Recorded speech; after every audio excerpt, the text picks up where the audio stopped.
ভজন ভোজন আহার উপবাসের কথা অন্তরঙ্গ সংলাপ থেকে আজকের নিবেদন। মহাজনেরা বলেন, সৃষ্টির শ্রেষ্ঠ মনুষ্য দেহ ভজন দেহ। এই মনুষ্য জনম শ্রী গোবিন্দ ভজনের প্রয়োজনে, আর তাই এই দুর্লভ জনমে ও জীবনে এই দুর্লভ দেহ নিয়ে নিরন্তর শ্রী গোবিন্দ সেবা, পূজা, ভজনা আর আরাধনার মাঝেই কাটিয়ে দিতে হয়। এগুলোই জীবনের মহান উদ্দেশ্য। যে সাধন ভজন নিয়ে মানুষের চিন্তাভাবনা ও আয়োজনের কথা বাস্তবে দেখা যায় ভজনের স্থলে ভোজনই যেন প্রাধান্য লাভ করেছে। এছাড়া কেহ কারো বাড়িতে গেলেও ভোজনীয় সামগ্রী দিয়েই আপ্যায়ন করা হয়। লোকে মুখে বলে আদর যত্ন আপ্যায়নের আসল জিনিস, অথচ ভোজন আপ্যায়নে ত্রুটি হলে আদর যত্নেও ত্রুটি হয়।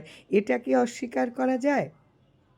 মহাভোজের আয়োজন করলে অনেককে মহাতুষ্টও করা যায়, তবে দেবাদিদেব মহাদেব আশুতোষ তিনি অতি সামান্য বেলপাতা আর জল পেলেই তুষ্ট। এমন মহাভাব সাধু সজ্জনদেরও, তারা অতি সামান্য ভোজন করেন, অতি বেশি ভজনে আত্মনিবেদন করে থাকেন। কিন্তু সাধারণ মানুষের বেলায় যেন অন্যরকম। যে কোনো প্রকার ধর্মীয় বা সামাজিক অনুষ্ঠানের প্রশ্ন এলেই তোড়জোড় শুরু হয় ভোজনের বিষয় নিয়ে। শুরু হয় বিভিন্ন হিসাব নিকাশ, তৈরি করা হয় বিচিত্র তালিকা বা ফর্দ। এই ফর্দ নিয়ে চলে কত তর্ক বিতর্ক, আলাপ আলোচনা, সংযোজন বিয়োজন।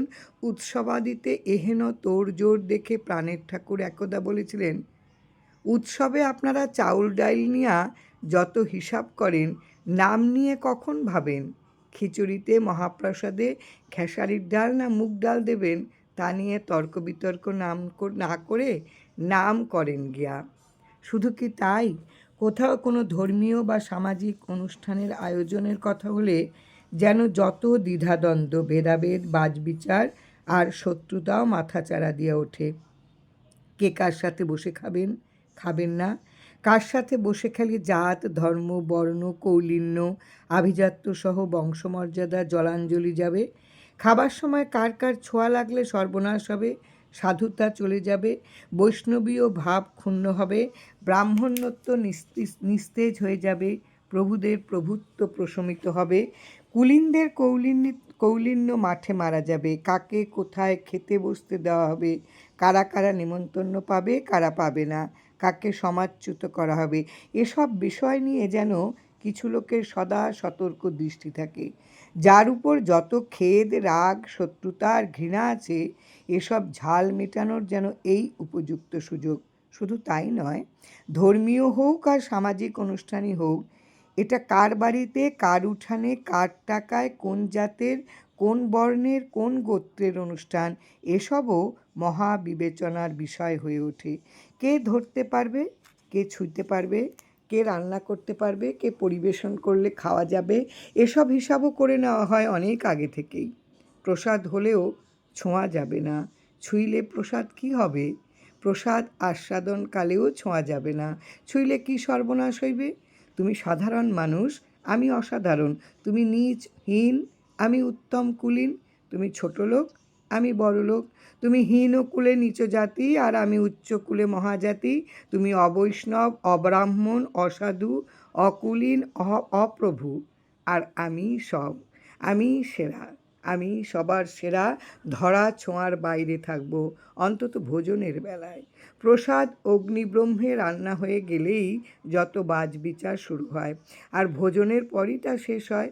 তবে এসব ভোজনীয় সামগ্রী উৎপাদন হতে রান্না পর্যন্ত যত উচ্চনীচ, হীন দীন, চণ্ডাল কাঙাল, পতিত অপতিত, চোর ডাকাত, জীব জন্তু বা ভিন্ন ধর্মের কারো পরশ লাগুক, তাতে কোনো ক্ষতি নেই।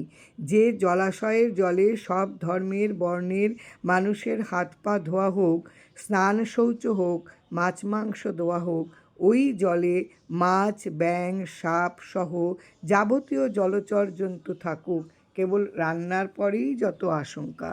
শ্রী গোবিন্দের প্রসাদ আস্বাদনকালে এত দ্বিধাদ্বন্দ্ব হলে আর যাই কোথায়? হায় রে মানুষ, অন্য মানুষকে কেন কেবল মানুষ ভাবে না? কেন কিছু মানুষ মহাজন হলো আর বহু মানুষ হরিজন হলো? এ বিভাজন কে কেন করলো? এ বিভাজন কি স্রষ্টার ভজনকালেও অক্ষুণ্ণ রাখতে হবে? ভোজন নিয়ে আরও কথা আছে। আমিষ খাবো না নিরামিষ খাবো? কোনটি খেলে সাধু হব? পেট ভরে খাবো না উপোস করব? কোনটি করলে ভগবানকে পাবে? এত সব চিন্তা ভাবনা আর মনের দ্বিধা সংশয়ের মাঝে প্রাণের ঠাকুরের কাছে একান্ত জিজ্ঞাসা, ঠাকুর আহার কি? আর আহার না করে কি থাকা যায়?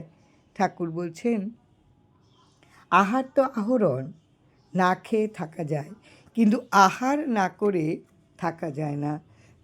ভগবানই সব জীবনকে ক্ষুধা দিয়েছেন, তাই খেতে হয় ক্ষুধা নিবারণের জন্য, দেহের ক্ষয়পূরণের জন্য আর কর্মশক্তি পাবার জন্য। সকল জীবই বেঁচে থাকার জন্য সকল জীবের খেতে হয়।